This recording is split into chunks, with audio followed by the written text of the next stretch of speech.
Hello and welcome. Let's bow with respect and friendliness to everyone who ever happens to listen or watch this. So I want to talk about this shaming deflection, which is how I view it. It's particularly on social media, but perhaps in real life too, and mostly in liberal kind of activist societies. We all like to judge one another, prejudge one another. I think judging is fine if it's accurate and if there's a good intention, like we judge that we should eat an apple versus a piece of poop. But prejudging, prejudice, almost always a problem. So we have to examine our assumptions. So in that vein, let's examine our assumptions about shaming. So I think regularly I give like I'm trying to share, I'm trying to be helpful, stuff about environmental actions or political activism or whatever. And sometimes people feel shamed or say they feel shamed and say, don't talk about that, you're just shaming me. It doesn't come up often, but it comes up enough that I feel like it's sort of a get out of jail free card in our kind of liberal activist social media society. The other popular get out of jail free card is anything you say is invalidated because in my case I'm a white male and they just assume I have privilege in terms of financial privilege, that kind of thing. And so, and this will be connected later with the conversation around shaming, but one thing I really want us to do is take responsibility for our privilege, for our so-called shame. So if someone shames me, in quotes, about being a white male with privilege, my first step shouldn't be like, no, I grew up poor, my mom was super poor, I'm half Jewish, Jews and anti-Semitism, this is, they're hardly white, in quotes, they're not a member of the ruling class, there's so much blah, blah, blah. It shouldn't be deflection. Even if all of that is true, which it is, our first step should be tender. If our hearts are open and vulnerable, we all talk about Brene Brown or Pema Chodron all day, but when someone says, hey, you know what, maybe you shouldn't litter, throw your plastic bottle on the ground, don't shame me. Our first step is often defensive. That's natural and okay. But if we meditate in the morning, we meditate at night, we take care of ourselves, meaning exercise, real food, community, our first reaction shouldn't be that brittle, that fragile, that defensive. Our first reaction should be like, well, I definitely am a white male, and a lot of privilege comes with that historically as well as in the present. I did not grow up with financial privilege. That said, I had the privilege of safe streets and of great education and a loving mother. We all have privilege in different degrees. Some of us have a lot of it. Some of us, are born with a silver spoon in our mouth. We're white males. We got it all going on. And some of us are born in the opposite situation. Unsafe streets, violence. Maybe our parents aren't around. Maybe our educational schools are not functioning properly. We're people of color. We are women or trans. There's a real dearth of privilege, right? So our first step should be to examine ourselves, not be defensive, look at the reality and feel what the person is saying. And then the second step can be kind of some sort of thoughtful response. So this comes up along a lot around environmental activism. And again, environmental activism is often inherently social justice focused as well. The two connect. But sometimes environmentalism is viewed as a sort of activism of the privileged who don't really walk their talk, right? And our show here is called Walk the Talk Show. So how can we harmonize what we talk with what we walk, with how we live?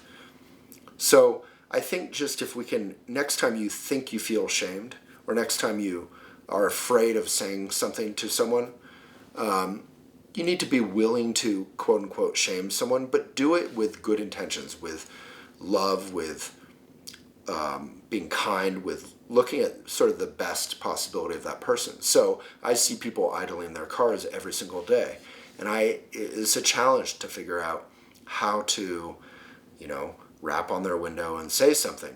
I struggle to do that. My friend Dave is all very comfortable about doing it, and he wrote an article about doing it. But how do you do it without just creating further aggression in this world? So just to show you sort of the importance of quote unquote shaming, although I would never call environmental caring or social justice caring shaming. If you look at Donald Trump, our president, he doesn't particularly feel remorse about his sexual assaults, about his wife alleged rape, his first wife in her legal deposition. He doesn't feel shame about his, I think that he's at 10,000 lies. He doesn't feel shame about not paying so many people and companies he's worked with. He doesn't feel shame about kind of creating division every day. So when it comes to someone who doesn't feel shame and is willing to do all these things that are toxic, that are aggressive, in Buddhism you would call that their mind is like a turned over bowl. So the bowl is turned over, no water can be poured into it. So in that case, I think it is actually helpful to call them out.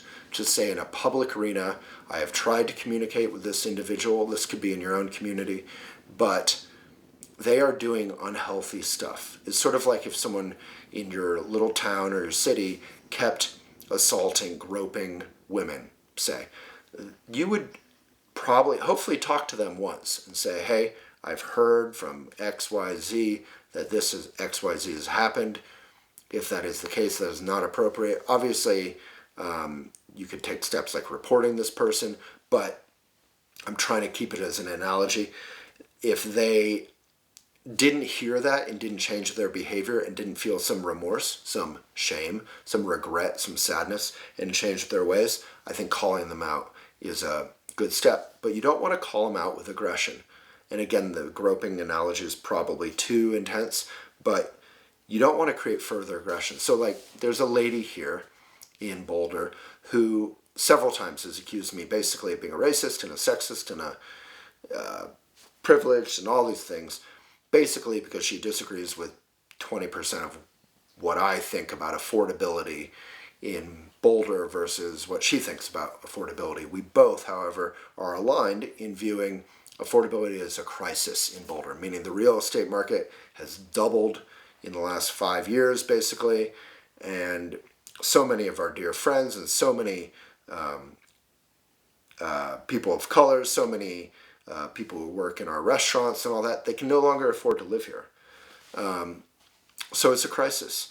But because I disagree with a couple of her candidates and she disagrees with a few of mine, I'm a bad person. That's called prejudging. Instead of talking to me directly, even though she's known me for 10 years, she just prejudges. She just attacks. And even then, try to have some dialogue with her. I do. I've failed to do that. And then at a certain point, you just block them and you call them out. And when I call her out, I didn't call her out specifically. I didn't use her name. I didn't say she was a bad person. I just said that kind of aggression is toxic. It really puts this sort of toxic stress into the political body that is Boulder. And Boulder as a body, as a community, has to figure out affordability. We have to figure out our response to climate change and our green energy goals. We have to figure out tough things together. How to protect trailer parks. We have to figure out tough things, and that takes dialogue among people with different experiences and different views. Calling someone evil doesn't really help. So I certainly don't think of her as evil. I know she has wonderful intentions, and I certainly don't view myself as evil, although I take responsibility when attacked for, say, 10%, 20% of what she's saying that I can't agree with. So I really want us to stop, hopefully, using shaming as an excuse not to consider something. When someone says, hey, maybe you could bike, walk, carpool, offset, do some other thing than drive your SUV 3 minutes from your luxury condo to your Pilates class, that may not be shaming. The manner can be difficult. Vegans particularly get called out for this. The manner can be aggressive, and that can be shaming. But if someone is going to you and saying, hey, is there a reason that you have to get that to-go cup. I mean, we're having our coffee for here. To-go cup is plastic lined. It's bad for you. It's never going to go away. Is that shaming, or is that calling for a more responsible behavior? And I know when I was a child, my mom certainly told me what not to do as well as what to do, but she explained why. And I think as long as someone's giving you the why, and they're not saying that you're a bad person, an ad hominem attack, that is not shaming. And our first response, even when shamed, should be to try to take some responsibility and treat the other person like a human being. So I want to thank our sponsor, Clean Canteen. If you use the code ELE30 at cleancanteen.com, you get 30% off, one order only, so you can order as much as you want. It's an amazing deal, and we go for amazing deals with our sponsors for our readers. So please support them, they'll support us, and you can support others, hopefully, if you get a little inspired. So next time someone shames you, try to feel it first, then thoughtfully take responsibility, respond, and don't villainize the other person. Let's all try to be more mindful in our lives and listen.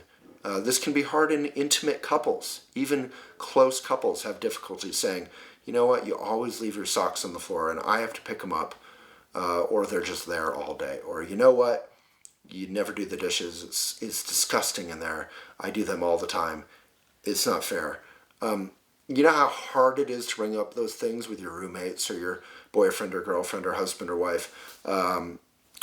So is that shaming? Even if it comes out in a clumsy way, that's sort of my request, is even if you feel shamed, try to take a little responsibility, listen, and become more mindful. View that aggression as a gift. And I have to say, this lady who attacked me, she had a lot of good points. I think she just saw me as the enemy, and that was the difficulty there. Thank you so much. And with a bow, take a good posture, good breath, and give it away with a bow.